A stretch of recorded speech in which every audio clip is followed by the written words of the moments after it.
Olha, na última aula a gente estava falando sobre a Antártida. A Antártida não é um país e ela não pertence a outro país, a nenhum outro país.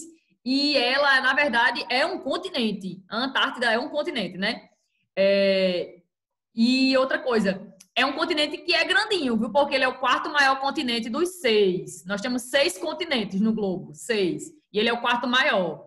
Só perde aí a posição para a Ásia, que é o primeiro, né? O maior continente do mundo é a Ásia. Aí o segundo é a América, onde a gente está localizado, a América. O terceiro é a África e o quarto maior continente, que pega aí mais ou menos 10% do mundo, das terras emersas do mundo, 10% das terras emersas do mundo, é a Antártida.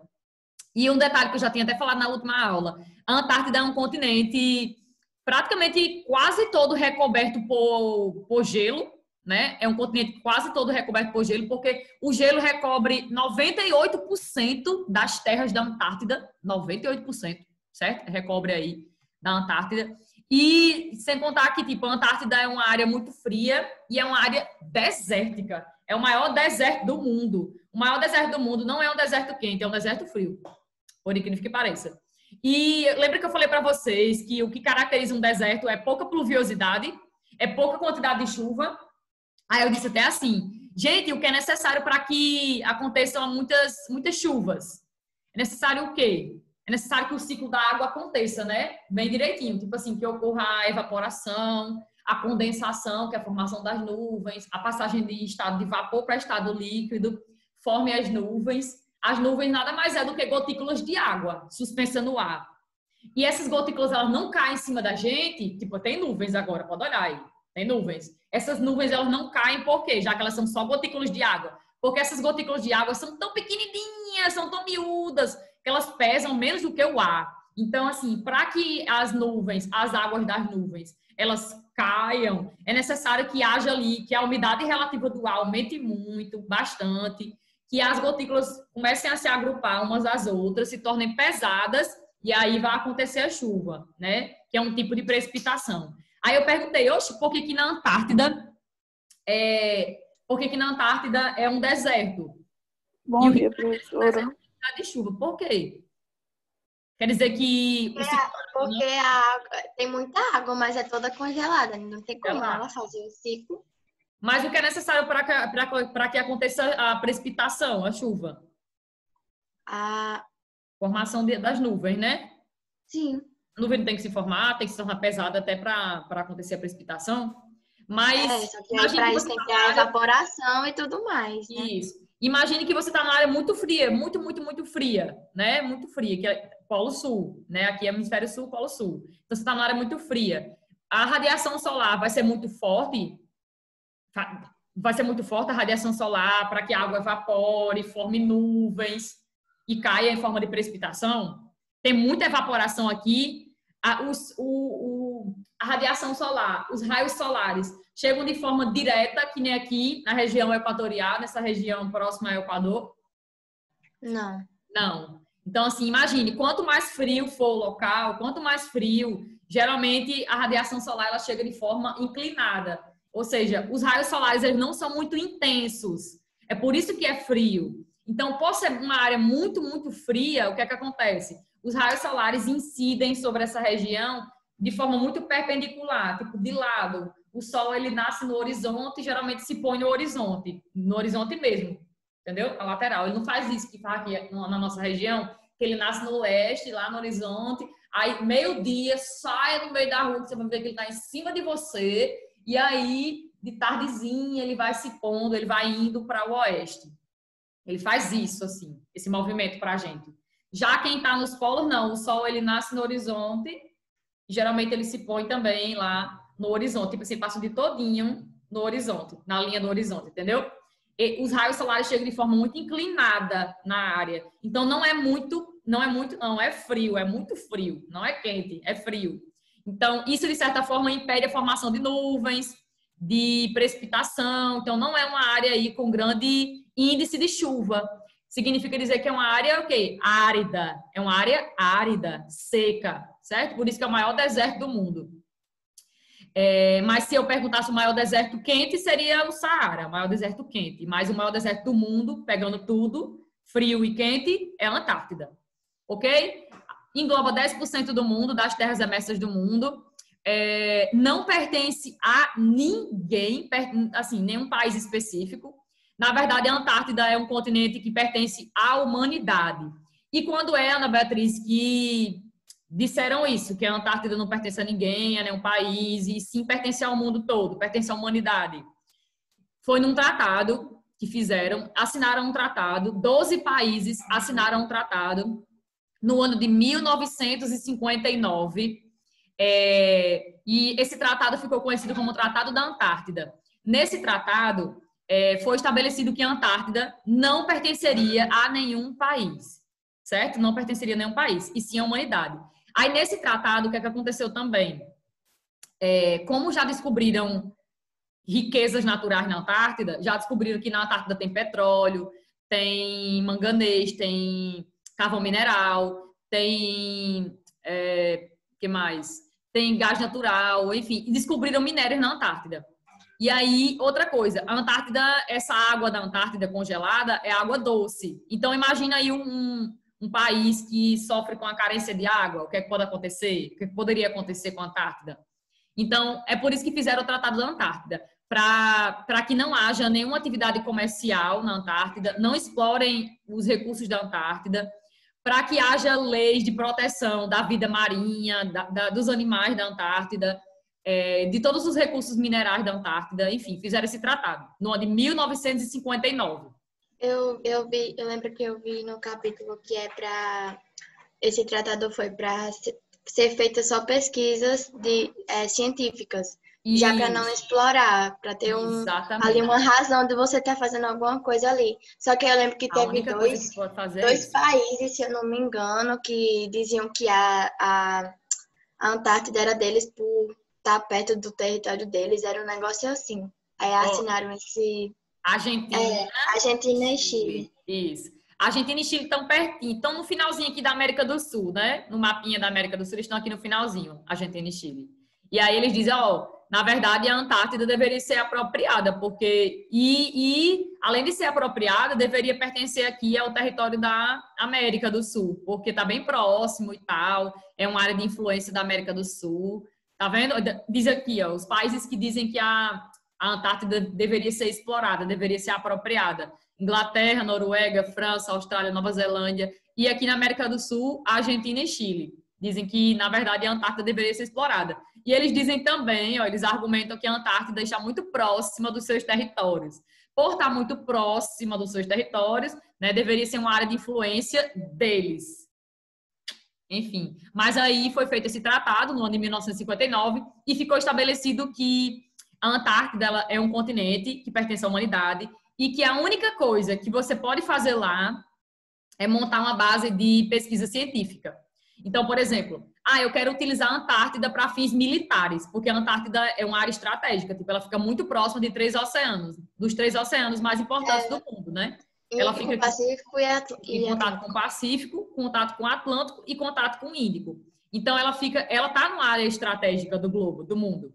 E aí não pode ser utilizada para fins militares, não pode. Não pode ser utilizada, eu quero testar uma bomba nuclear. Não pode. Eu quero pegar o meu lixo radioativo e quero depositar na Antártida. Não pode.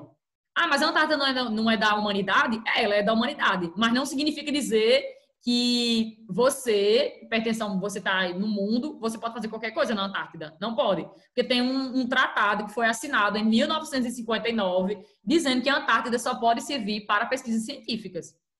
E que tudo que você imaginar de riqueza da Antártida, ela não pode ser explorada. Certo? E isso causou uma certa revolta em alguns países e vem causando até hoje uma certa revolta, né? Principalmente os países que precisam de água, ou então países que têm poucas quantidades de minerais no seu território, tipo assim, tem pouca quantidade de petróleo, de gás, de carvão, visam muito a Antártida porque na Antártida tem sim essas riquezas, sendo que não pode ser explorada, porque já foi estabelecido que a Antártida é um continente que pertence ao mundo e que ela deve servir para a implantação de bases científicas, certo? Científica. E você tem que ficar dizendo, olha, eu tô em tal canto na Antártida, tenho tantas pessoas lá na minha base científica, estamos fazendo isso, isso, isso e aquilo. Não é assim, eu vou botar uma base científica na Antártida. Do nada eu vou e coloco. Não é assim. Não pode servir para turismo, né? Existe aí também uma prerrogativa, nada de turismo na Antártida. Você precisa de uma liberação do governo, dizendo o que é que você vai fazer na Antártida. Eu vou fazer uma pesquisa sobre isso, isso e aquilo. Não tem esse negócio, eu quero passar uns dias na Antártida, conhecer a Antártida. Não é assim. Não é tão fácil desse jeito, não. Não tem esse negócio de turismo na Antártida, não. Então, tem esse tratado. Deixa eu ver se falta aqui mais alguma coisa dessa página. Aí tem uns países que dizem que a Antártida ela deve realmente ser preservada, né? Que ela não deve pertencer a nenhum país no mundo. Que defendem isso. Que seria a África do Sul, esses países aqui, né? África do Sul, Japão, Rússia, Estados Unidos e Índia. Que eu acredito que essa visão aqui já deve ter mudado para algum deles, viu? Mas, enfim. Aí aqui está falando um pouquinho sobre o Tratado da Antártida. O Brasil faz parte do Tratado da Antártida, Ana Beatriz? Faz sim, eu vou mostrar aqui. O Brasil entrou em 1975 no Tratado da Antártida. Deixa eu ver se eu consigo Vixe, pegar. Maria, quase... Entrou depois, né, que foi assinado. Você pega a lei aqui. Eu acho que é essa daqui. Olha. Tem aqui. Decreto, estão vendo isso? Presidência da República, Casa Civil, Subchefia para Assuntos Jurídicos. Isso é um decreto, decreto de 11 de julho de 1975. Promulga o Tratado da Antártida. Aí diz aqui. Havendo o Congresso Nacional aprovado pelo Decreto Legislativo número 56, de 29 de junho de 1975, o texto do Tratado da Antártida, celebrado em Washington, nos Estados Unidos, foi assinado em Washington, nos Estados Unidos, em 1º de dezembro de 1959, ao qual o Brasil aderiu ao tratado no dia 16 de maio de 1975. Essa é a data e o ano, né, que o Brasil realmente começou a fazer parte do Tratado da Antártida. Qualquer país que for pertencente à ONU, né, que tiver ali ligação com a ONU, com a Organização das Nações Unidas, ou qualquer país que seja convidado com algum país que já faça parte do Tratado da Antártida, pode assinar o Tratado da Antártida. Agora, sim, assina, mas seguindo todas as regras, todas as normas do Tratado da Antártida. O que é que você pode fazer e o que é que você não pode fazer. Aí, olha, não vou ler tudo isso não, pelo amor de Deus. Aqui está explicando um pouquinho sobre o Tratado da Antártida. Os países que assinaram primeiro, os governos da Argentina, Austrália, Bélgica, Chile, República Francesa, Japão, Nova Zelândia, Noruega, África do Sul. Quando existia a União Soviética ainda, tá vendo? União das Repúblicas Socialistas Soviéticas, que não existe mais. Reino Unido, da Grã-Bretanha e Irlanda do Norte e Estados Unidos da América. Eles assinaram aí, né, esse tratado de início. Aqui tem, eles concordaram no seguinte, eles concordaram com o quê? Aqui tem tudo que eles concordaram nesse tratado. Deixa eu ver se tem aqui embaixo. Lá em cima dizendo um negócio de explosões nucleares. Aqui, né? Ficam proibidas as explosões nucleares na Antártida, bem como o lançamento ali de lixo ou resíduos radioativos. Não pode. Aí aqui embaixo tem dizendo o que eles podem também. Quer ver? Deixa eu descer. Aqui, ó. O artigo 9 diz assim... Os representantes das partes contratantes, representante de cada país que assinou o tratado, reunir-se-ão na cidade de Canberra dentro de 2 meses após a entrada em vigor. O tratado entrou em vigor, passou a funcionar em 61. Em 59 ele foi assinado, em 1961 ele passou a entrar em vigor. E daí por diante, sucessivamente, em datas e lugares convenientes. Ou seja, eles fazem reuniões, né? Os representantes de cada país que faz parte do Tratado da Antártida fazem reuniões para decidir assuntos relacionados à Antártida. Então, considerarem e recomendarem em seus governos medidas concretizadoras dos princípios e objetivos do tratado, inclusive as normas relativas ao uso da Antártida somente para fins pacíficos. Então, eu quero utilizar para fins de guerra, não pode. Facilitarão pesquisas científicas na Antártida, é isso que você pode fazer, pesquisa científica. Facilitarão também a cooperação internacional da Antártida. Ok, vou mostrar essa parte aqui de cooperação internacional. D, facilitarão o exercício do direito de inspeção previsto, questões relativas ao exercício de jurisdição, preservação dos recursos vivos na Antártida. Vou mostrar isso aqui agora para vocês. A partir do Tratado da Antártida, está aqui no livro de vocês, ó. A partir do Tratado da Antártida, foi estabelecida uma série de outras leis, de normas em cuidado com a Antártida, se preocupando aí com... Já eu fiz aqui. Com a Antártida. Principalmente em relação aos recursos naturais, à vida na Antártida. Existem leis de proteção. Olha aqui, ó. O Tratado da Antártida inaugurou uma série de outros documentos internacionais para a regulação do uso do território da Antártida. O conjunto das normas que regem a Antártida ficou conhecido como Sistemas de Tratados Antárticos e inclui duas coisas aqui bem interessantes que o livro vai abordar. A Convenção para a Conservação dos Recursos Vivos Marinhos Antárticos, de 1980, que estabelece que todos os animais da Antártida, as plantas da Antártida, devem ser conservadas. Essa conservação aqui, essa leizinha que foi criada em 80. E tem uma outra, que é o Protocolo de Madrid, que é chamado de Proteção Ambiental do Tratado da Antártida. Em 91 foi assinada essa Proteção Ambiental do Tratado da Antártida, que garante a proteção do meio ambiente da Antártica. Ou seja, já tem aí uma convenção e um protocolo, né, dizendo que a Antártida, os recursos vivos da Antártida devem ser conservados, tanto animal quanto vegetal. Ana, Oi. esse negócio de bases permanentes ou sazonais, é o quê? Que eu só me lembrei de sazon. Sim, tá em que parte isso? Aqui, olha, atualmente... E aqui, né, atualmente 30 países, os países que mantêm bases militares lá, né, são 30. Aí o que é sazonal? Sazonal é temporário. Então, todo país que assinou o Tratado da Antártida, ele pode manter de forma fixa, permanente, o tempo que ele quiser lá, permanente, a sua base científica de pesquisa, quanto ele também pode manter uma base temporária. Ele pode ter uma base lá, eu vou colocar essa base, mas vou ficar só 5 anos. É temporário, né? Não é uma coisa permanente. Sazonal é algo que fica variando, é algo que é temporário. Sazonal tem a ver com isso, com temporário, é algo que é temporário. Então, você vai passar um tempo lá e, de repente, você vai embora.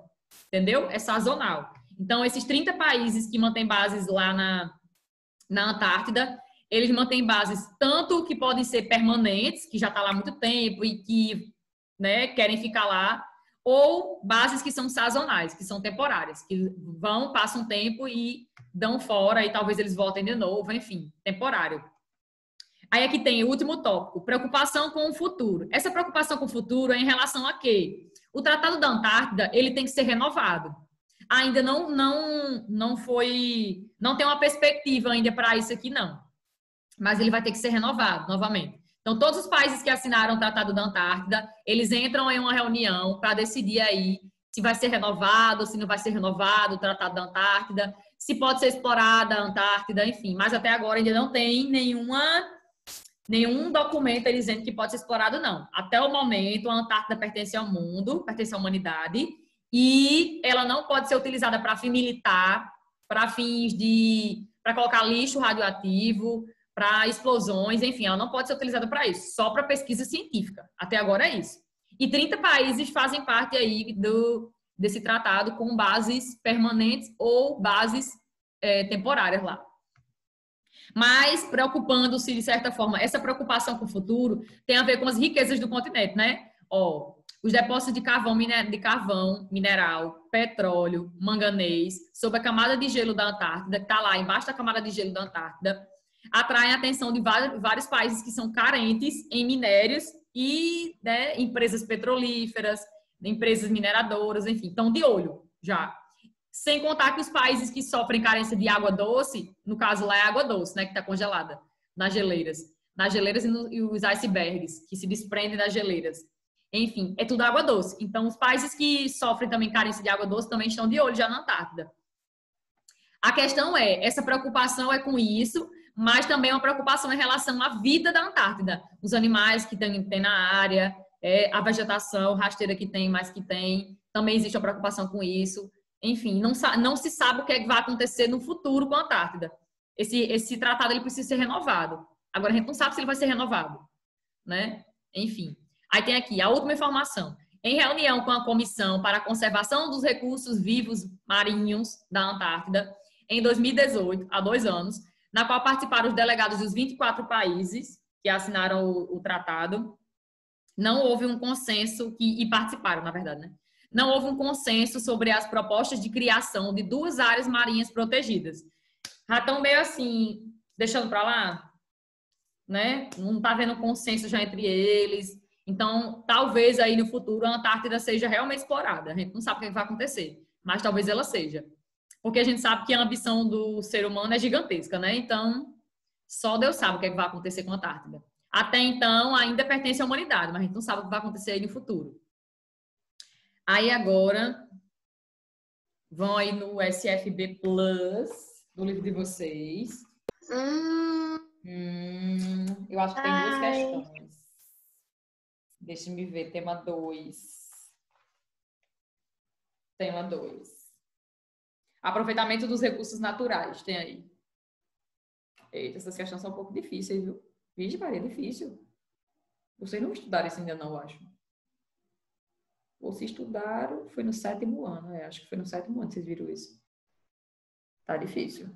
Ana, Clara tinha mandado mensagem pra mim no Instagram. Tô só com 3G, o link nem apareceu pra mim. Coitado da pobre. O link não apareceu.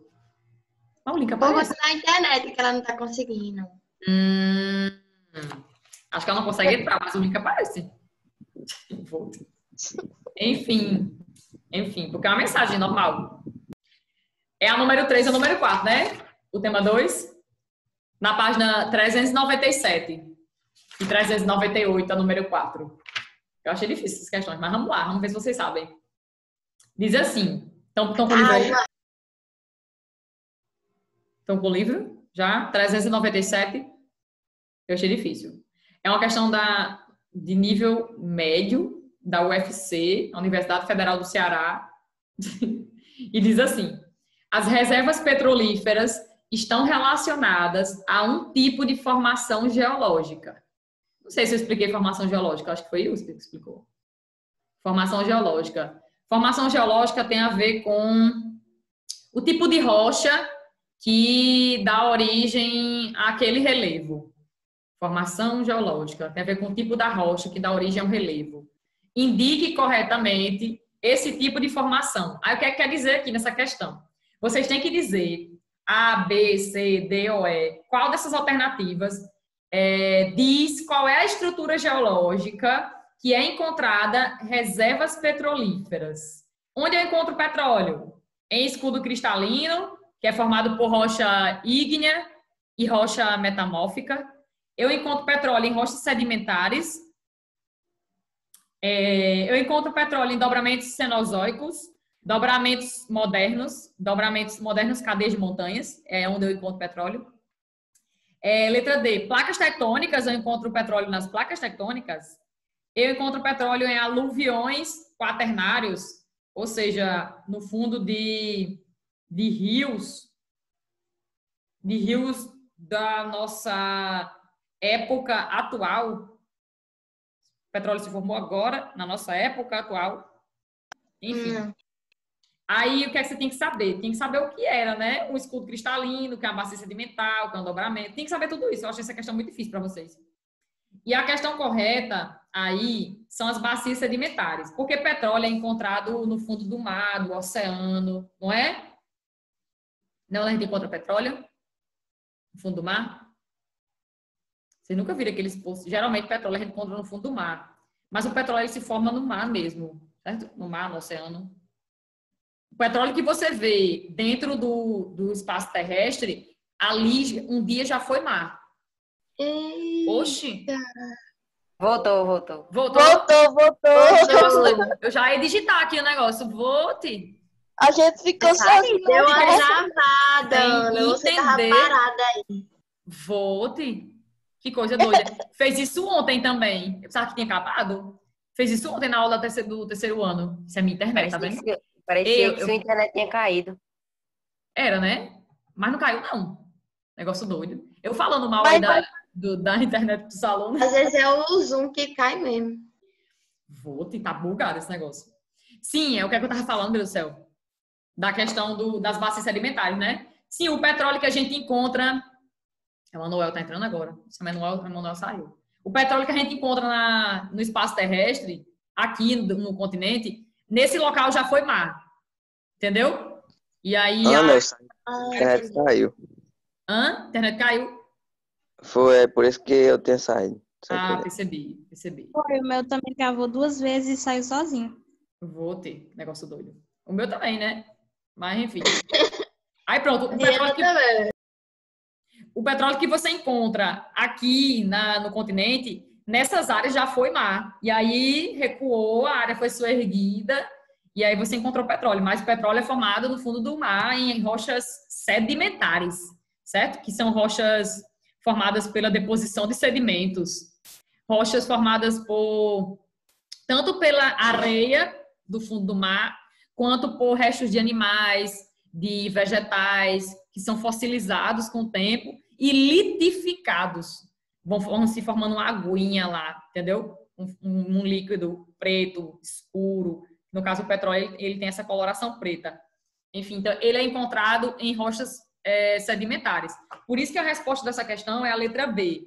Mas, como vocês não entendem muita coisa disso, eu tô falando assim por cima, né? Vocês vão ver isso de novo comigo, de passo a passo no ensino médio. Se eu estiver trabalhando na escola, né? E vocês estiverem na escola também. Tem essa. Não, de que isso não. Só Deus sabe, né? Número 4. Eu não sei se esse número 4 tá difícil, mas dá para responder. Olha, diz assim. É uma das maiores usinas hidrelétricas do mundo em capacidade de geração de energia. Por ter sido construída com recursos hídricos do Rio Paraná, que é um rio aqui no Brasil, né? Que fica entre o Brasil e o Paraguai. Tem caráter binacional. A Itaipu, ela tem caráter binacional.